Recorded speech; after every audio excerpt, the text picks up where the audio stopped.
Alright, here I am. Yeah, I hit the button. Believe I'm recording, alright? Oh yeah. Kind of a gray, cold day. But anyway, video. Make video now. Oh, okay. Yeah. Alright, just a couple of subjects. I just saw a Laura Layla video too, video also, that seemed sort of related. Didn't hear all of it though, busy. Anyway, just this idea that of what we aspire for, what we want, and if the doing of those wants have any real integrity. And she was talking more about how exploitable our psychology is. Well, the angle I want to approach it from is there's 2 points I want to emphasize. The first emphasized is that what we want is arbitrary and stupid, including our want or desire for our lives, survival, all that crap. It's all based on nothing real, not a real fear of a real harm, not a real desire for a real good. The good is because of our psychology. It is satisfying the addiction. So if you don't create the addiction, you don't need the product, kind of thing. If all the people who loved baseball disappeared tomorrow, baseball would not exist, and nobody would miss it, and it would be exactly what it is, meaningless. And that's the truth of it. It's only the addicts that give it value. And it's only the addicts that give life value. Your welfare has value. Don't confuse me here. Don't confuse what I'm saying here. I'm not saying your welfare has no meaning. I'm saying what you want has no meaning. It's crap. It's bullshit. It's a delusion of your psychology. What you want and what you need are 2 different things. What you need is comfort. Okay? And the fact is, people like me could derive comfort from imagining this planet blowing up in 0.2 milliseconds. I would derive much comfort from knowing that was going to take place in 3 days. It would make me very, very happy.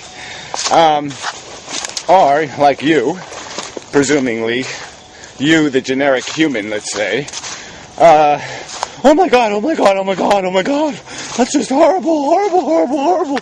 Well, it's not. Okay? There's no pain and suffering involved, no harm involved whatsoever, by any rational definition. The only thing that happens is your addiction disappears. Oh my God, an addiction disappears. Yes, that's what takes place. Your addiction ceases to exist, and the product, life, that you're addicted to ceases to exist.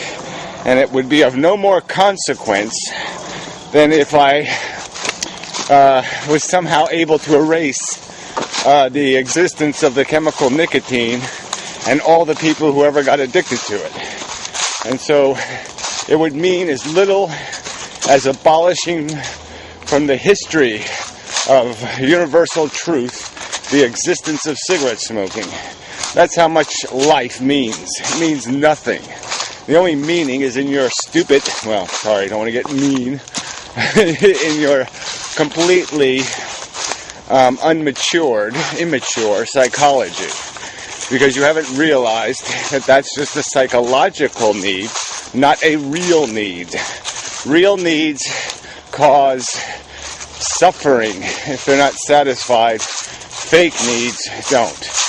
Real needs exist as a truth, an unsatisfied dilemma if you attempt to abolish them. Fake needs can disappear in a second or a millisecond, and no one's in need of it anymore.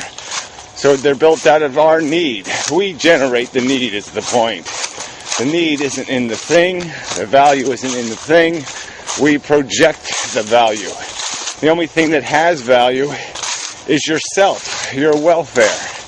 So instead of projecting value onto things like survival or dishwashers or vibrators, you should be projecting the value in and on and upon the other sentient creatures like yourself and yourself. You and them is the only thing that has value.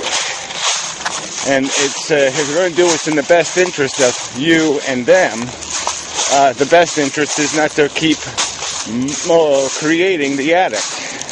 And that's what we are. I wouldn't support giving a child a nicotine addiction, and I certainly wouldn't support creating a child that needs to survive, because the survival is only exists, the need to do it, because you create the need person, the need monster. So again, we're sort of back to my need machine theme, which is really, really important. We create needs by existing. We don't resolve them by existing. It's just that simple.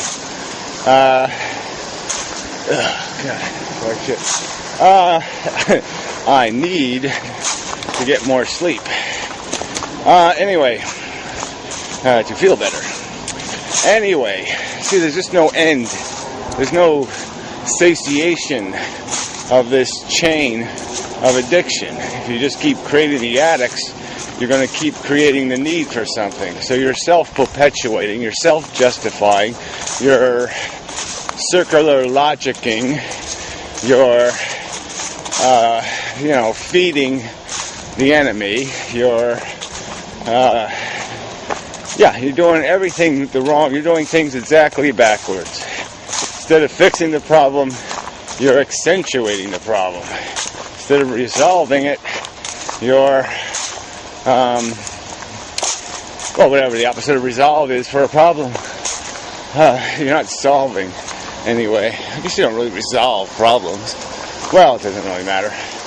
It's the vernacular of common use, or a vernacular. So anyway, get back to my theme here. It has something to do with do. Remember the word do. I forgot my note. I did want to get to this angle here. So that's part of it, is the creation of the need. Here we go. The murder thing. All right. So here we have a common ethic that says to deny somebody their desire to live is wrong. Most people will concede that if somebody's in a horrible circumstance and they express a desire not to live, that you should respect that. We don't have law doing that, but I think most people would concede that point if there's been some effort to demonstrate that the person is of sound mind, if not sound body. So the point is that the right to life is really just a respecting of one's ambitions. It's a respect for their need, their want, their desire, their essential right to invest their welfare in their judgment, for you not to take what's theirs, because what's theirs is theirs personally and privately, and it's none of your business, and blah, blah, blah. So it's a social right built out of the social contract, which attempts to respect each other's personal business. And you could argue, from a more objective point of view, it just seems fundamental that there's no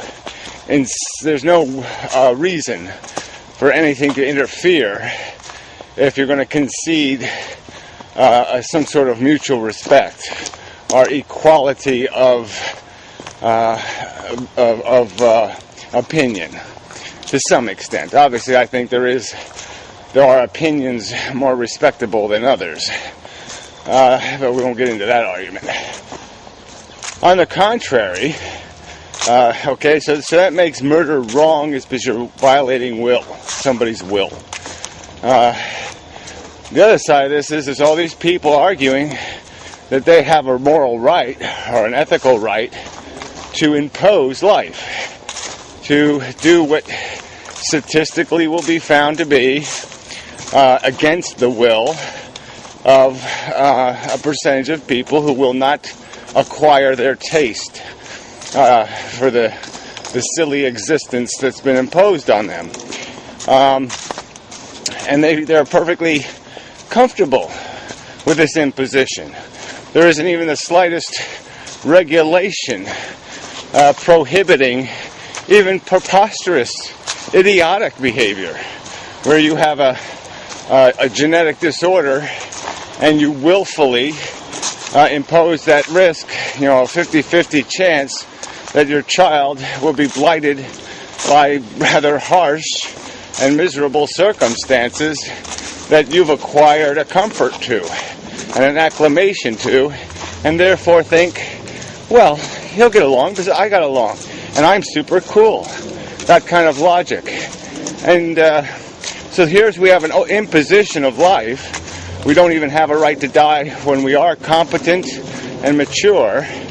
There's still a social resistance to respect that will, and yet there's this presumed authority to say you don't have a right to step on your will, that I, as a life hater, don't have a right to impose upon your will, but you, as a life lover, have a unlimited almost right to impose your will. You can create me, you can force me to serve your values, you can mock me, and then you can deny me even the most basic technology with which to exercise my will in a dark closet in my private spaces. It is ludicrous hypocrisy. It has no rational value explanation. Only God lovers can defend that kind of shit. And the defense is ludicrous. God says so. I'll impose my God's will on you. So I won't just, the religious nuts are saying, I won't just impose my judgment on you. I won't just presume you to be as stupid as I am when you're born and when you mature. On top of that, I will read a book of cartoon stories and impose those fallacies on you. The expectation that you'll see some sort of purpose or meaning in that gibberish. I mean, this is the height of hypocrisy and arrogance. This is a disgrace to anything called intelligence. This double standard, your will deserves infinite respect, my will deserves none. Well, fuck you. And then in the context that the whole thing is done, the further wow, they keep fucking with that strain.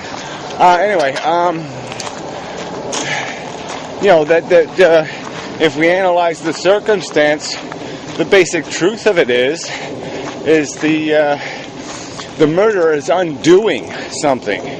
He's not doing something. Okay, so in a sense, he's undoing a life. And that's almost less of a crime than the doing. The people creating are the ones that should have the higher burden of defense or demonstration of purpose. That is the bigger imposition, ludicrously true as it sounds, because the murderer, if he's quick and isn't involving himself in torture or some other event, is taking nothing but a thought, violating nothing but the thoughts of the living person it kills, where the life imposer is imposing maybe decades of harm and pain and suffering. It's not just thought. they haven't just violated the intellect of this human they're imposed upon, they're violating its sensitivity and its vulnerability. They're perpetuating a torture in the name of their love. Love. Even had that kind of argument in Stickham with a girl a little bit, just because she kept using it as a rationalization for the inspiration to have children, the relationship, as if the relationship demands the event or something. And then all of a sudden you don't have to be rational, you don't have to be reasonable, you just do what the relationship commands. Which I just find very funny coming from the girl's perspective, because frankly I don't think that's the way it works, except in some kind of crazy country where men can sell their kids and make money off of them, I guess. But anyway, mature men. What man wants kids but an immature man? An egocentric, crazy fuck who doesn't understand anything. Who's still probably waiting, for his Lionel train set for Santa Claus to bring it. So anyway, so it is the whole foundation of human desire and human values is made of garbage. And when you rationally and intellectually attempt to discern that psychology, understand that psychology, and understand the real function of value and will and want and desire and need, it's pretty painfully obvious that humans have it pretty much upside down. They got the value equations almost back assward. They've done the math so poorly. It's only a 10% accurate. Something like that. They've, lost the forest through the trees. They've let the DNA create a cataract of blindness in their brains and such and so forth.